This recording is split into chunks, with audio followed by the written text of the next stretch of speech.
হে everyone, আসসালামু আলাইকুম। আমি আজকে তৈরি করে দেখাবো রাঁধুনি রেডিমিক্স বিরিয়ানি মশলা দিয়ে কিভাবে ঝটপট বিরিয়ানি রান্না করা যায়। তো চলুন বিরিয়ানি রান্না করার জন্য কী কী উপকরণ লাগছে দেখে নেওয়া যাক। প্রথমে আমি মাংসটা রান্না করে নিব। তো সেজন্য আমি একটা প্রেসার কুকারে মাংসগুলো রেখে নিচ্ছি। মাংসগুলো দিয়ে আমি তাতে দিয়ে দিব হাফ কাপের মতো পেঁয়াজ কুচি,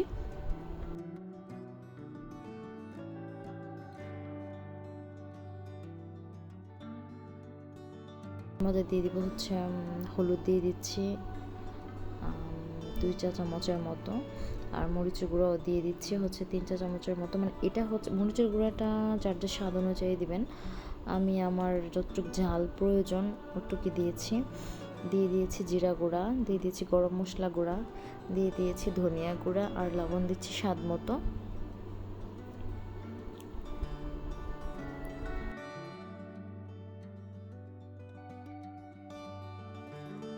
এবার রাঁধুনি রেডিমিক্স বিরিয়ানি মশলা থেকে 2 টেবিল চামচের মতো গুঁড়া মশলা আমি দিয়ে দিচ্ছি।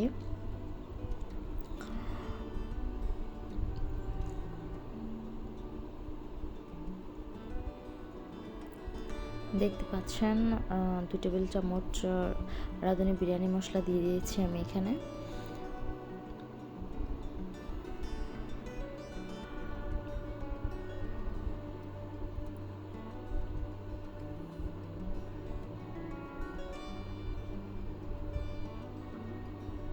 এবার দিয়ে দিচ্ছি তেল, 4 টেবিল চামচের মতো তেল দিয়ে দিয়েছি আদা রসুন বাটাটা দিতে আমি আসলে ভুলে গিয়েছিলাম। তো সবগুলা উপকরণ মেখে তারপর আদা রসুনটা দিয়ে দিয়েছি। এবার আমি একটা হাঁড়িতে তেল দিয়ে দিচ্ছি, দিয়ে পেঁয়াজ দিয়ে দিলাম, দিয়ে এবার আমি পোলাওটা ভেজে নেব, পোলাওর চালটা ভেজে নেব।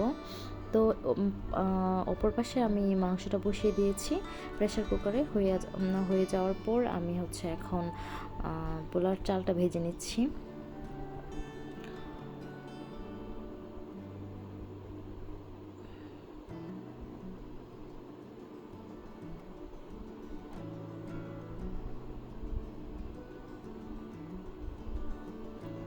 এবার আমি দিয়ে দিয়েছি পানি। আমি এখানে 2 কাপ পোলার চাল নিয়েছি, এর জন্য আমি 4 কাপ পানি দিয়ে দিয়েছি।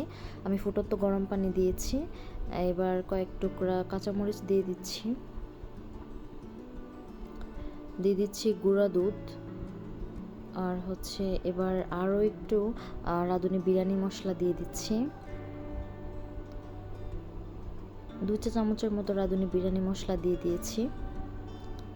এবার একটু নেড়ে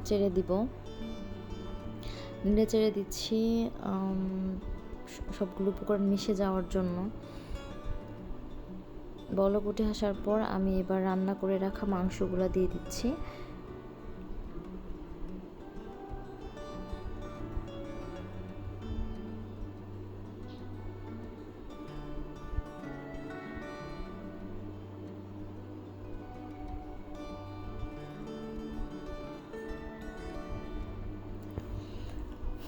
মাংসটা রান্না করার সময় আমি একটু পানি রাখিনি, খেয়াল রাখতে হবে যেন মাংসতে কোনো রকম ঝোল না থাকে, তেল আর মাংস যেন থাকে, মানে পানি যেন না থাকে আর কি। কোনো রকম পানি রাখিনি আমি।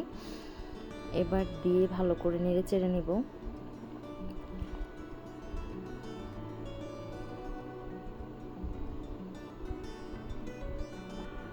তো এবার আমি ঢেকে দিয়ে চুলার আঁচটা একেবারেই লোতে থাকবে।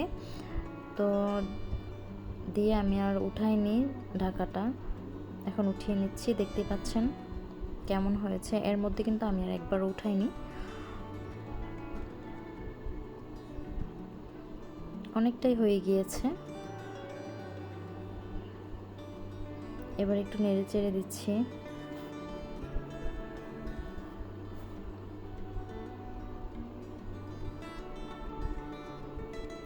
তো এবার আমি আবার ঢাকাটা দিয়ে দমে দিয়ে দিব কিছুক্ষণের জন্য। আমি এর মধ্যে আর উঠাবো না ঢাকাটা। তো এবার ঢাকাটা উঠিয়ে নিচ্ছি। দেখতেই পাচ্ছেন আমার বিরিয়ানি রান্নাটা সম্পূর্ণ হয়ে গিয়েছে। খুব সহজেই বিরিয়ানি মশলা দিয়ে বিরিয়ানিটা রান্না করা যায়, ঝামেলা করতে হয় না আর কি।